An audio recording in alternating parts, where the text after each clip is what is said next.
Hey guys, OG Albina here, bringing you guys my Week 3 NCP Wi-Fi match against Tony and his Buffalo Drills. If you guys do enjoy the video, be sure to like, comment, subscribe, all that kind of stuff, just so you can keep up to date with our battles as they go up. And yeah, let's jump in. So last week we were able to pick up a nice convincing 6-0 win, bringing us up to 2-0 in the season, so I definitely like to keep up the momentum this week if we can. And yeah, let's just jump right into the team builder portion. There will be a little timestamp in the description or when the actual battle starts if you do want to jump ahead to that.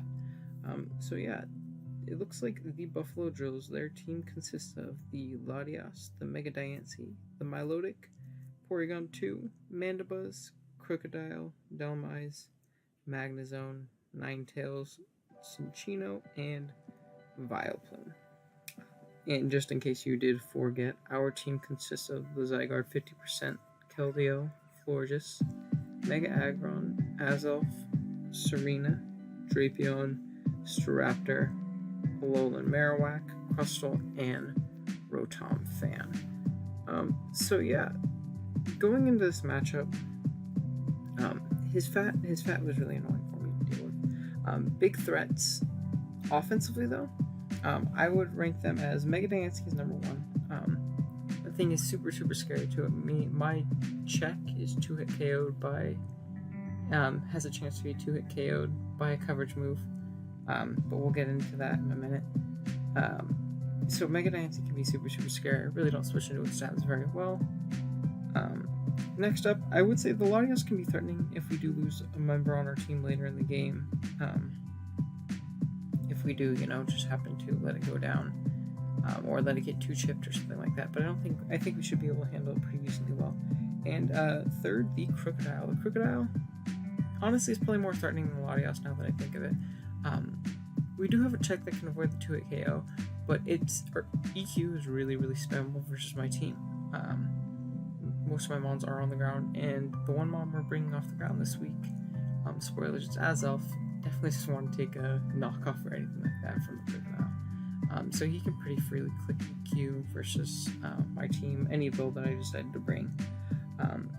But yeah, let's just jump into our first mon. So as you can see, it is going to be our Mega Aggron. This is our Diancie check, as well as our Stealth Rocker. It is rocking the EV spread of 252 HP, 4 attack, 252 spit def with a careful nature. We do need all max spit def, everything like that in order to take on the Diancie well. I believe he still has a chance. I think he needs a max roll with no rocks up to 2-hit KO me from full. But if I take pretty much any chip, we can be 2-hit KO'd on the switch, which just shows how strong Mega Diancie is. Definitely one of my favorite Megas in the format to play. Definitely not one of my favorite to prep against. The thing really doesn't have any switch-ins.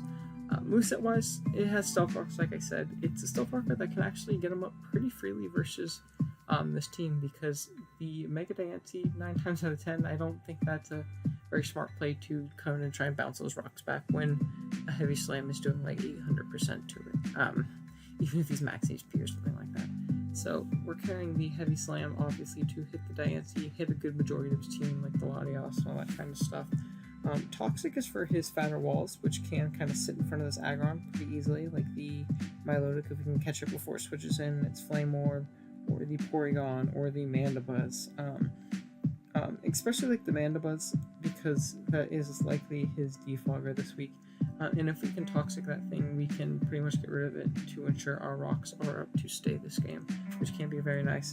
We're rocking Fire Punch over Earthquake, mostly because I want to be able to hit that Delmise with this. Heavy Slam isn't doing very much, especially if he's bulkier Delmise. He's probably doing like 25%-ish.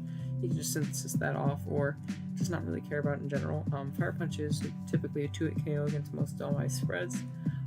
As well as something I did think when I was building, EQ would be nice for the Magnezone, but if he happens to bring that like sub-magnet rise set or something like that, it could potentially be really annoying for me to play around, as he would pretty much wall us if he did get a magnet rise up on us or something like that, and Fire Punch is still doing a considerable amount anyways, so yeah, I figured Fire Punch would be fine. Going into the next mon, it's going to be our Keldeo. We're bringing another Subcalm Mind Keldeo this week, mostly to take advantage of his passive stuff like the Milotic, things like that. Moveset, we're going with the leftovers, Justified Ability with the Icy Wind, Secret Sword, Calm Mind. The EV spread we're rocking with is 20 HP, 4 defense, 236 special attack, 4 Spit F, and 244 speed. The 244 speed is creeping a max speed Crocodile. The 236 special attack and a modest nature allows us to 2-hit KO non-Spit F Delmice, always with Icy Wind, as well as 2-hit KO max HP Lottie after rocks if we can get a Calm Mind up.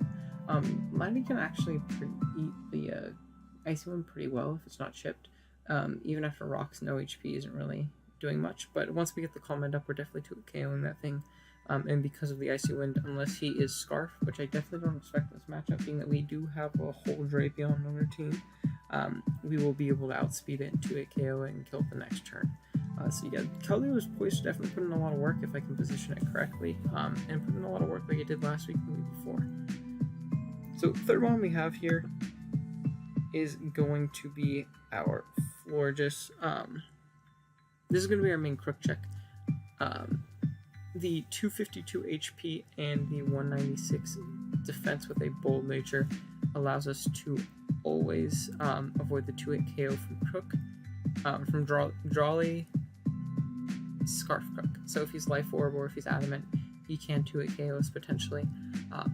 But we never are by just, standard non-boosting Drawley Crook with this spread before rocks. The 12 special attack is also for the Crook. It ensures a KO on no HP Crook after rocks with Moonblast. And the 44 speed, I believe, is creeping a no speed Mandibuzz, which I do think is pretty useful in case he does want to get like a Toxic off or a Brave Bird off before he can pick it off with this, just in case he is running a full bulk Mandy and he's not running much speed. Moveset wise, we are running Moonblast, Toxic, Wish, and Heal Bell. I really did want to fit Protect on this spread this week, but I just couldn't. It was either Protect or Heal Bell, and I really liked Heal Bell for a lot of his fatter mons that might be carrying, Toxic or T-Wave in the quick case of Porygon Z and stuff like that. A lot of my mons really don't appreciate those kinds of statuses on them, so being able to get those away with the floor just against a lot of things is very beneficial. Wish obviously is very nice for stuff like our Aggron, our Zygarde, which you'll see in a little bit, that kind of stuff, and then Toxic for his walls that Moonblast can't really beat, like the Milotic and the Porygon. We're definitely trying to spread some status if we can this week. So yeah, next mon is going to be our Zygarde. We're bringing a Dragon Dance Zygarde this week with the Dragonian Z. Just Dragon Dance, 3 attacks, 1,000 arrows, Outrage, and Superpower. 1,000 arrows is pretty spammable versus his team. His grass is Delmice, which definitely doesn't want to take an Outrage. I think 1+1 Outrage does a huge chunk to that. Might even knock it out. I'm forgetting the calc off the top of my head, but I know it does a ton. Outrage is for Z Outrage, mostly to kind of nuke that Milotic. If we can get it to take a little bit of chip, we can kind of nuke that thing and steamroll the rest of his team from there. Superpower is for the Porygon 2. It only does a tiny bit more than Outrage, but it's a move that I can use in which I won't have to lock myself into Outrage, in case Mega Diancie is still around, so it can't come back in and trap and beat me or something like that. So Superpower could be nice in very situational situations if the Porygon 2 is out of range of a +1 arrows or something like that. EV wise, we are going with 36 HP, 220 attack, and 252 speed with a Adamant nature. So we're creeping max speed Milotic with these EVs. I don't think he's bringing max speed Milotic, but if he did decide to bring offensive Milo, and that caught off guard, that would really suck. And then the 36 HP is to live a no investment Milotic or Porygon 2 Ice Beam after rocks, which can be very nice if, say, we're in a position where we get +1 on something as it switches out and we're completely full. He decides to go for the Ice Beam, and go into one of those mons and go for the Ice Beam. We can potentially even depending on the position we're in, get up a second Dragon Dance, and if we get +2, we pretty much win this game. +2, he doesn't have anything to stop this thing. Not many teams do, but yeah, so that would definitely be beneficial if at all possible. Next mod on the team is going to be our Drapion. This is going to be our Latias check. I don't think I need a super Spadef set like I brought for the Latios in week 1, being that Latias just doesn't hit as hard against this or the rest of my team. I do have stuff like the Forges and the Aggron in the back, so it doesn't solely need to do that. And I really like offensive Drapion's matchup in here. It doesn't necessarily like just kill everything at +2, but knocking off items is super valuable against his team. And the stronger the knockoff, the better, in my opinion. A lot of his things really don't appreciate having their leftovers knocked off, their berries knocked off, Eviolite in the case of Porygon 2. And I can SD up versus a good amount of mons. A lot of mons I scare out because they wouldn't want to be knocked, or something like that. So moveset we're rocking is Swords Dance, Knockoff, Poison Jab, Earthquake. We're going with the Shukaberry because he does have a lot of random things to hit us with ground coverage. Earthquake Delmise, a weakened Crocodile. If we can get like, +2 and he's in range of +2 Earthquake or something like that, that could be super beneficial depending on what health we're at. Latias does get EQ. It's not as much of a threat to bring it as the Latios because, like I said, its physical attack is much lower, as well as its special attack, but physical attack is very lacking. Or even something like HP Ground Mag, which could definitely come if he's trying to trap my, like Scarf HP Ground Mag, if he's trying to trap my Aggron or something like that. But yeah, we're running enough speed to speed creep through the Crook, then we went max attack and just threw the last 20 EVs into our HP stat. Then our last mod on the team this week is going to be our Azelf. We are running a mixed Azelf, just the Life Orb, Dazzling Gleam, Psychic, U-Turn, Knockoff, 36 attack EVs, 252 special attack, and 220 speed with a hasty nature. The hasty 220 spread lets us outspeed a max speed Latias. This is good breaker versus team. Very good pivot. Can U-turn around him a lot, as he does have double dark, but if we can force that Crook in, force to take chip, that's very nice for our Zygarde endgame, as that is my primary win con in this game. Or if we can even catch it with the Dazzling Gleam and do a huge chunk to it. Psychic is very good against the rest of his team otherwise, once those double darks are gone. And then, like I said earlier, Knockoff is a very good move against his team just to remove those items. Like, if we knock off the Porygon 2, our gameplay becomes so much easier. We can actually beat the Porygon 2 1v1 with Psychic if we knock off its Eviolite and stuff like that. So, yeah, that's going to be the team. Let's jump into the battle. Alright guys, here we are with the battle. So, looking at the team that our opponent elected to bring, it looks like he elected to go with the Delmise, the Milotic, the Crocodile, the Porygon 2, Ninetales, and the Mandibuzz. So things I noticed on team matchup is, biggest thing is that he didn't bring the Mega Diancie, which is amazing for our team. It's both amazing for Aggron. It takes a bunch of pressure off him, so that he can, potentially get up, throw some toxic sauce on things, heavy slams, and get up rocks a lot easier. So much less pressure on that mon. I don't have to keep in the back for it as much anymore. And takes a lot of pressure off the rest of my team, as I didn't really switch into it well. Otherwise, it kind of just claimed one once Aggron with Weakened and stuff like that. So, being that I can, I can play a little bit more safely, being that it is not here. So yeah, I am going to elect to lead off with my Aggron. Pretty safe lead. It leads well against 4 out of 6 of his members, and only one of them can really OHKO it in the Ninetales. So yeah, that's what we're going to start the game off with. Hopefully we can pick up a W this week, keep the momentum going, pick up a nice 3-0 record, something like that. And yeah, so like I said, we're going to lead off the Aggron, and depending on what he leads off with, we have a couple different plays. Obviously, if it's Ninetales, we're going to switch out. As we go into our Aggron as he sends out his Dhelmites, which is a great lead matchup because this is my primary switching for this thing as well. It can't really touch me too hard. As he does, I like to switch out as I am going to throw off a Mega, and opposed to going for the Stealth Rocks turn 1, I am going to go for the Toxic, mainly because he did have this Mandibuzz in the back. It was a likely switch into Aggron as it could just roost off pretty much any damage. Taunt may be annoying. So getting a Toxic on this thing is amazing. It's going to help me chip this thing down super well to where he can't defog later in the game if he is carrying it. It also cut the potential Milotic or the Porygon 2 or something like that. So yeah, we do throw off that Toxic. And right here he's going to go for the Taunt. I'm going to try and throw up my rocks just to force him into a place where he does have to defog. But unfortunately he makes a good play and he does throw off the Taunt as he takes a little bit more Poison Chip. Right here I am going to switch out into my Drapion. He can't really touch me too well, and while I don't do a ton of damage back to him, I can potentially set up an SD, I can knock off an item, do something like that, as this team, like I said, doesn't really appreciate knocks, especially this Mandibuzz. Wants to keep whatever it has. As he does U-turn out though, and he goes into the Crocodile, which is a huge problem because we really don't have much for this mon, like I said, in the team builder. So right here we're going to pull out, switch out into our check, which is the Florges.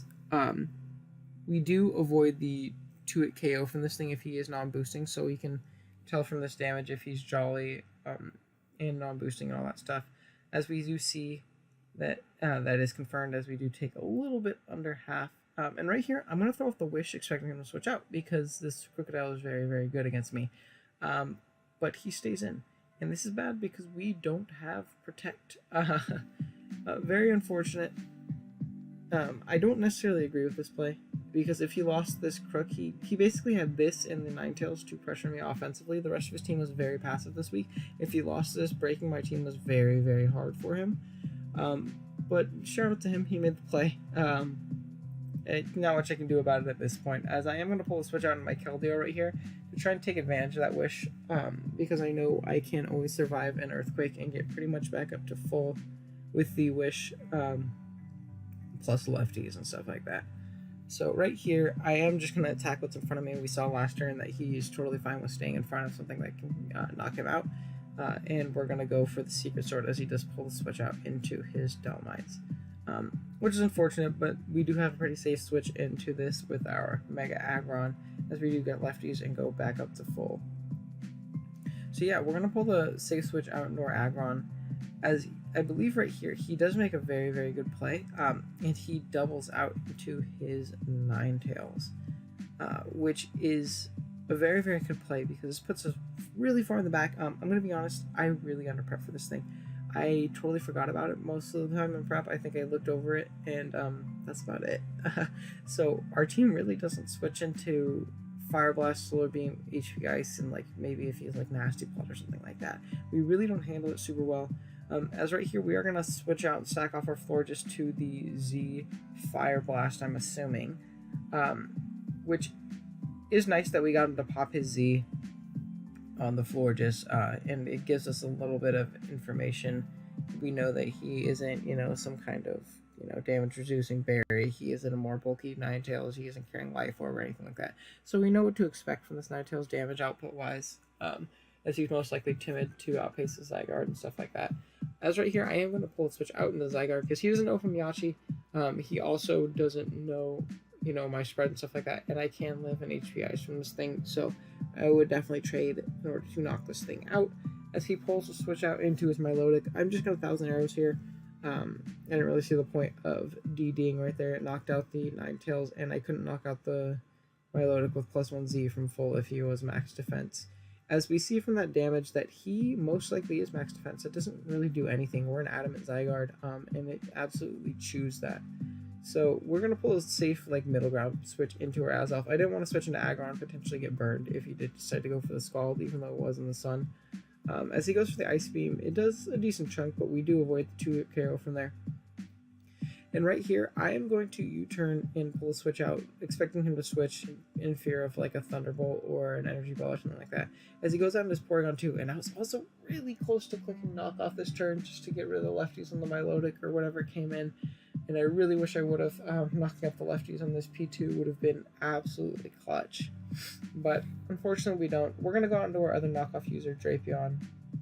right here and try and threaten him with another knockoff, as he does switch out into his Mandibuzz, which is fine.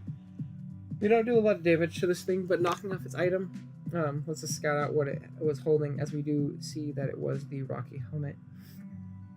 And that knockoff plus poison is definitely going to chip it down. And right here, I'm going to elect to SD. Predicting his roost right here, I'm going to SD up, because at +2, and while this thing is poison, I can pretty much always beat this 1v1. It's never OHKOing me with anything it has, so getting the SD off is very nice in this situation, as I can just throw off a free poison jab next turn. So we just take a little bit more poison chip. Yeah, I'm going to throw off the poison jab, and as you see right here, it's not going to do too much. I'd say 35-40%, but that in conjunction with Toxic is going to put him in range of another poison jab.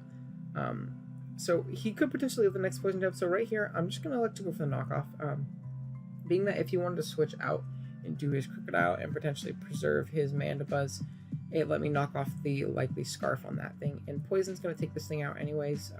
He couldn't roost up on me because then the Poison was putting him just right back in range where he was at, so I figured it was a good middle ground play, and I was totally fine, because Drapion being as low as it was kind of dead weight at that point. But yeah, we're going to go out into our Azelf as he goes out into his Crocodile on the double down, which is probably worst case scenario. The only good thing about this situation is that it does allow me to scout and see what item he is. He is Scarf, and he did click the Pursuit, so even if we did switch out, we were losing our Azelf right there. We had to be above like 70% because we are minus defense nature in order to live that. But this just gives me a free switch into my Zygarde. And Pursuit's doing absolutely nothing, so there's no way he's staying in right here. Pretty much a free DD. I do wish he did stay in, actually, because then we got a free, +2. But he does pull the switch out into his Milotic as we get the Dragon Dance up. And right here, I believe he is potentially in range of the +1Z Outrage. So this next turn, we are going to throw that off and potentially try and get that off, which would be amazing, because we could potentially just win the game from that point if we do get that off. We can just click Outrage and clean through his team, as he does make the smart play, though. He does scout for the Z move and go into his Porygon too. So it's nice being able to knock this thing down, but this thing, while it was annoying for my team, it definitely wasn't needed, so it was a great play on his end just to scout for that Z. If I would have called his bluff and maybe gone for +2, which I potentially could have, being that I did always live in a no special attack Ice Beam from full, that would have been just game at that point. We would have just cleaned swept through his team, as he does live on like 1% from the Z Outrage, but it doesn't matter because we can just throw off 1,000 arrows next turn. I contemplated going for another Dragon Dance, but I figured it would just more safe to throw off 1,000 arrows, as Zygarde could be useful later, so letting it get super low wasn't super advantageous, as he does go back out into the Milotic. I believe he is out of range potentially of the Outrage, and I could potentially set up again later on something else, or use this as a way to check the Ninetales. So I don't want to throw it away yet, as I pull switch out of my Aggron, and he goes for an Ice Beam. You're going to see that does 14 damage, so we eat that up, being that we are Spadef Aggron, as he gets a little bit of lefties. And right here, I believe we are going to... He's going to switch out into his Crocodile, I believe, as we throw off a Toxic. Throwing off the Toxic on this Milotic would have been amazing, because it would have pretty quickly been in range of a +1 Outrage later in the game. And getting a Toxic on this, or even the Ninetales, was super nice. I didn't think he'd switch in Ninetales, just fearing the Earthquake, doing an absolute chunk to that thing. But yeah, we're going to get off the Toxic right here. As he does throw off the Earthquake right here, I'm going to elect to get up my Rocks just to help chip things down a little bit more, put him in range of Zygarde, potentially late game. And I believe Rocks also put the Ninetales in range of a neutral Keldeo Secret Sword. So yeah, we get those up, and right here we are going to elect to stay in again, as he can't 2 KOs, and Heavy Slam's going to chunk him down into a decent amount of range, to where he's pretty low at this point, from Heavy Slam plus Toxic. So I believe the Heavy Slam doesn't do too much, because we are intimidated, so it's only going to do about 30%. But plus Toxic, that brings him down to about 25-30%. And this next turn he'll be able to knock us out, but the poison at that point will essentially make him useless. It will put him in range of Rocks, which we did, happen to get up a couple minutes ago. A couple turns ago, I mean. But yeah, that does let him... he does knock us out, but he does survive on the red, which is awesome because it gives us a free switch into our Zygarde. This is probably our last opportunity to set up, so it's time to pretty much just go all in with this thing. And yeah, we're going to set up a Dragon Dance right here. As he goes for the Earthquake, you're going to see this does a fat chunk of damage, mostly because he does get the crit. I believe we are out of range of it. I believe we weren't 2-hit KO'd by a non-crit. But it doesn't really matter because we died to any other hit in the back anyways. We didn't really need the health on Zygarde other than just living one hit and getting up a Dragon Dance. We weren't ever getting up two, pretty much. As he does go down to the poison, which is cool. And we have our +1 Zygarde in as he does go out into his Milotic. So depending on his spread, if he's just max HP, he drops his +1 Outrage. But like I said earlier, he is most likely max defense or something very close to it, as he does eat this up, lives on red, and goes for the Ice Beam and knocks out a Zygarde. So right now we're down 1-3 at this point. Game's not looking too hot, but we do still have full health Keldeo in the back. And this is a free sub for our Keldeo. So we are going to go into that. And from here, we are going to throw off the Substitute, as he does pull off the switch into his Dhelmise, I believe. So depending on his Dhelmise set, we can actually win the game from this point. If he is just, like max HP, we do 2-hit KO from here. If we do see he is not, after we get our leftovers, we're going to see that he's leftovers himself.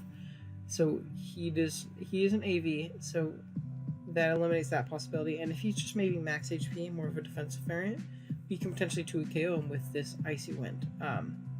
Unfortunately, though, we're going to see from this damage that he is very, very Svedef. This is most likely his Keldeo check, as it did punch a hole in his team otherwise, being that he did not bring the Latias.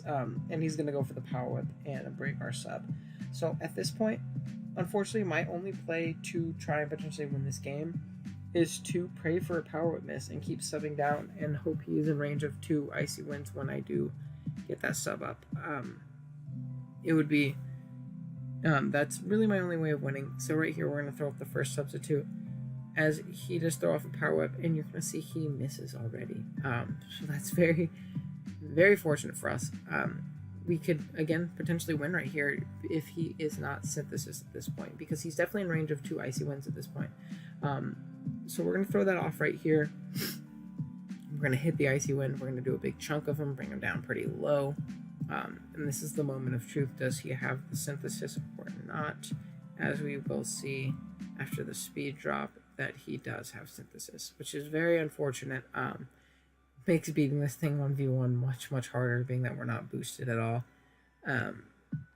And yeah, he's going to get back up pretty high. And after leftovers, I can't really tell. He might be in range of 2 Icy Winds, depending on his spread and stuff like that. I figured he would make the safe play and potentially just Synthesis up to get up to full to be out of range of a crit into a regular Icy Wind. So I'm going to Calm Mind here. I have to play aggressive in order to, potentially win this game. As he told me after the game, his spread was not in range of 2 from where he was. So he is going to throw off the Power Weapon Breaker Sub right here, which again is very, very unfortunate.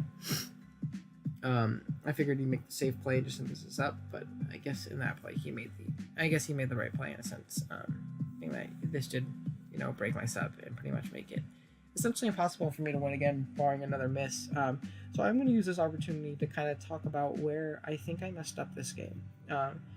First big turning point in the game was obviously the Florges play. While I still don't agree with that play, I probably should have just attacked what was in front of me. Getting rid of that Crocodile made this game so much easier to potentially win. And just getting that chip on it and putting it in range of rocks was perfect for my team and stuff like that. And then next big play is I wish I would have preserved my Aggron a little bit better. While I did 1v1 that Crocodile, which was awesome, I think once I got the Toxic off and once I got Rocks up, switching out Aggron while it was still at half was potentially really, really beneficial, because that gave me something to take on this Dhelmise better. If I could have had that in the back, I could have also used it to, potentially Toxic that Milotic, stuff like that. So having that in the back would have been very clutch, and I didn't necessarily need 100% on Zygarde. I didn't need the free switch into it, because if he didn't get a crit like he did, I could have just switched into my Zygarde, gotten off a DD, and thrown off the +1 Outrage like I did regardless, so the health wasn't really a big factor, because I did always live 2 jolly earthquakes with the Zygarde. So unfortunately right here you're going to see that he hasn't missed a power whip yet. This is our last chance.